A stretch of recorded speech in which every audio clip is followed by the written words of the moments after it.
Welcome to the AI Automations for Business podcast. We're your hosts, Katie and Noel, and we'll be discussing how you can use AI for your business along with the latest news, updates, and automations to help you stay ahead of the curve, allowing you to grow and scale your business more efficiently. Please be sure to subscribe, and I hope you enjoy this episode.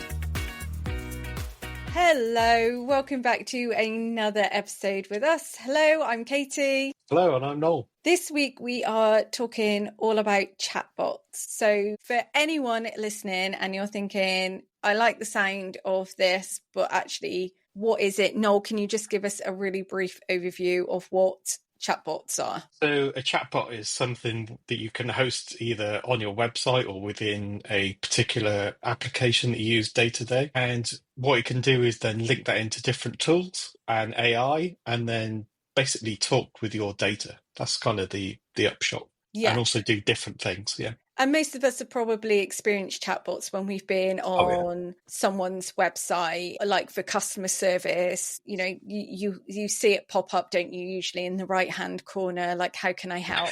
That is a chatbot. Absolutely, yeah. And the thing with those sort of chatbots is, like, most people might look at those and think, well, that's either going to be really complicated for me to incorporate into my business or really expensive. And I've had a quick test around last week, and it's not. Okay. Either of those it's cheap and easy. Okay, let's get into that a bit more. But first of all, it's like, so we kind of now understand like what they are, but how can they really help our businesses? And I guess, like, first of all, it would be really great to understand what the different type of functions you can do with these chatbots first. So I think, like, the big plus is if you had a chatbot on your website, you could always be there. So they're not filling out a contact form and then maybe getting a response in 8 hours. Yeah. They're getting information live, especially like support and things like that.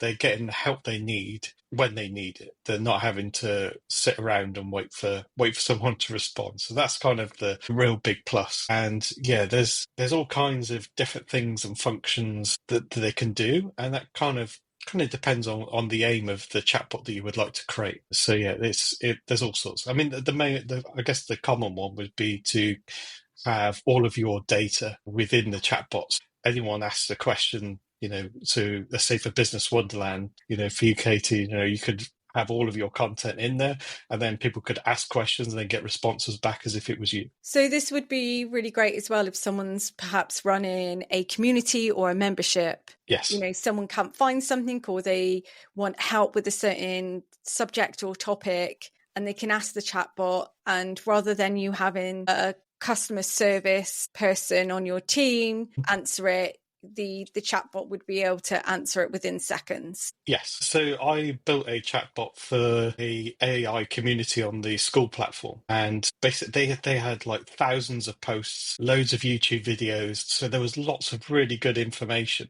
But what new users were finding was it was just like so overwhelming. They couldn't find the answers to the things they wanted. So, we created a chatbot within the DMs that people could message, and then it had access to this massive knowledge base, and the AI could just go through it and go, well, they're asking about this particular tool. Here's the answer, and here's the video that you need to go and watch that's within the community, and it will go, pinpoint people in where to go. Yeah, so it wasn't just coming up with one particular thing. It was saying, check this out or check this video out, and you also might like this video as well, for example. Yes. Yeah, it was give you we kind of restricted it to like 3 responses or 3 things that it would kick out, just so it wasn't more overwhelmed.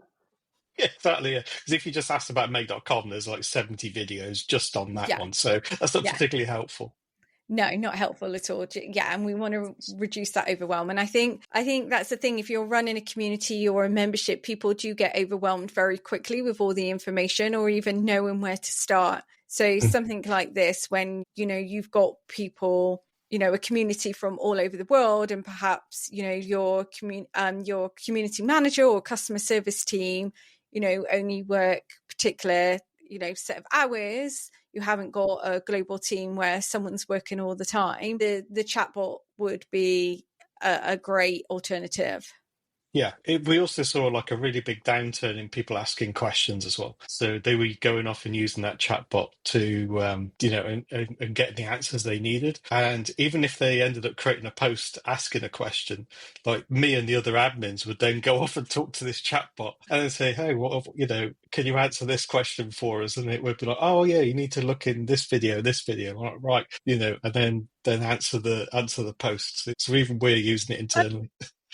So if someone was asking a question in the community rather than asking the chatbot, Mm-hmm. you could then copy their question into the chatbot and then get the response and then paste it back into the community. Yeah. I know there's some community members listen to this podcast, so yeah, I do apologise if I've answered the question. But yeah, I've been using the chatbot for all the answers.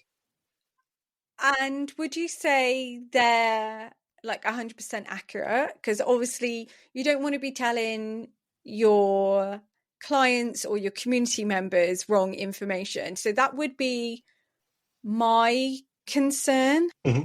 Yeah, and that's kind of the worry that we had when we first started it. And it went through a hell of a lot of testing just to make sure. So like we were saying, you can connect multiple or one tool to a chatbot. So for this particular chatbot, we had what we call a vector store.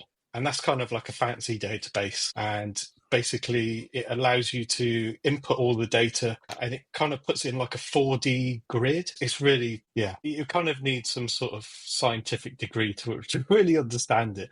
But what it does is it pairs like words together within the database. So every time, like in a transcript, someone says make.com, it would then link all of the other video transcripts that said make.com to that word or phrase. So then when you ask a question about it, it will query the database like you would do like a Google search. And yeah, and then it comes back and it says, well, look, all of these had make.com within it. And, this one had the best answer overall because it's gone off and it's read all of the data for each of those inputs. It's quite complicated, I must say, but it's really good how it works and it gives you really accurate responses. Okay. Yeah. That's all we needed to know. Yes. Accurate responses. So we said like people with communities or memberships, they could use it. I know you briefly said like, you could put it on my website. So for those who don't know me, I'm a business and marketing coach. So I offer obviously coaching and consulting, and I've got courses. I've got my own podcast as well with a blog. So you're saying that I would be able to use it. But what other business do you think would benefit from a chatbot? So anyone that's like selling products that you always have like FAQs or or need to provide support for, that's really handy because you can store all of that information in the vector database and and then if anyone ever asks a question about a particular product, the AI can go off and then go, well, tell me about the product, and it will come back and then give you the answers that you're looking for and also go through that. Yeah. So for example, if you're running let's just say a skincare product, so you've got a line of different skincare products, they're all for different skin types. So one for dry, one for sensitive, one for oily, one for aging, so people might not necessarily know which skin product is going to be the best for them. So then you could have, a chat bot to answer questions like that, like which skincare product is the right one for me. Yes, yeah, because it would pick up on words like your oily skin and moisturizer, and it would use those within like a keyword search. And then it would then, let's say that then brings back 5 products. The AI would then read all of the information about those 5 products and then have another look at the question that came in and then pair you with whichever product would work best. It could be all 5, it could just be one or none at all, but Yeah. at least it will come back and then say, well, look, we've looked at this might be an option, and then you could then even import like URLs into the database. So, when the response comes back through, there's a link that you can click on and it will take you to the product page. Yeah. Yeah. Or, you know, if the chatbot doesn't understand it, just go from what you've described. We think it's best that you talk with one of our customer service representatives to ensure that, you know, we make sure you get the right product, sort of thing. Yes. Yeah. Amazing. Love that. Yeah. Yeah. It's really, really easy to do as well. Can every beauty website have that on, please? Because that would save me so much time. Yeah. I Thank think, you. well, I think like most companies do, don't they? But I don't think they go kind of to that level. No, they don't. No, they Yeah. don't. No, Yeah. they don't. Sometimes you use a chatbot and you think, well, what's the point of even doing this? I know some chatbots are so terrible. So I was using one the other day and like I put in the most simple basic command and it couldn't like answer me. And so it had to connect with like actually had to connect me with like a member of their customer service team. Mm. It's so annoying. I was like, yeah, from obviously the work that we do in AI automations, I was just like, you should be able to have done that with your chatbot. It's so annoying.